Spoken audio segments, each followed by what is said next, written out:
एक समय की बात है। पाकिस्तान के एक छोटे से गांव में दो अच्छे दोस्त रहते थे, अली और बिलाल।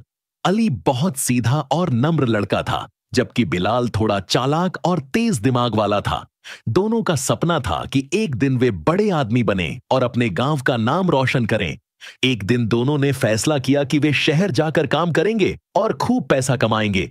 उन्होंने अपने छोटे छोटे बैग पैक किए और गांव की धूल भरी सड़क पर चल पड़े।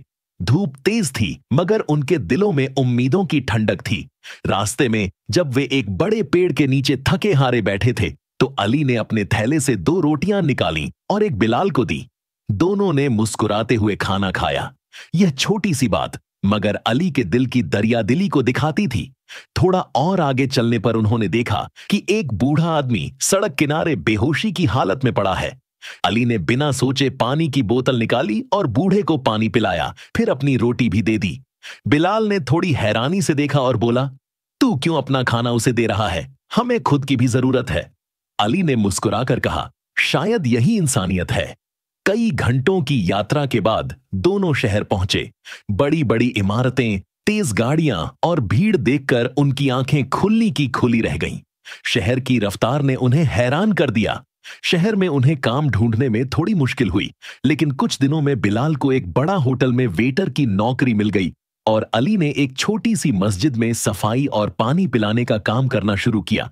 समय बीतता गया। बिलाल ने पैसे बचाने शुरू किए और महंगे कपड़े पहनने लगा। वह अक्सर कहता, अब मैं अमीर बन गया हूं। अली वैसे ही सादगी से रहता, मगर वह हर आने जाने वाले को मुस्कान से मिलता, प्यासे को पानी पिलाता और भूखे को खाना देता। एक दिन एक बूढ़ा आदमी, जिसने कई दिनों से अली से मदद पाई थी, वहां के एक प्रसिद्ध कारोबारी का पिता निकला। उसने अली की सादगी और सेवा भावना से प्रभावित होकर उसे एक बड़ी संस्था में मान सम्मान से नौकरी दिलवा दी। अब अली को भी अच्छी आमदनी मिल गई, मगर उसने अपनी आदतें नहीं बदली।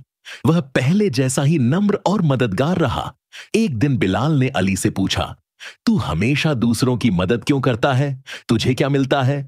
अली ने मुस्कुराते हुए जवाब दिया, सच्ची अमीरी दिल की होती है, जेब की नहीं। सीख, असल अमीरी धन से नहीं, अच्छे व्यवहार और दूसरों की मदद करने की भावना से आती है।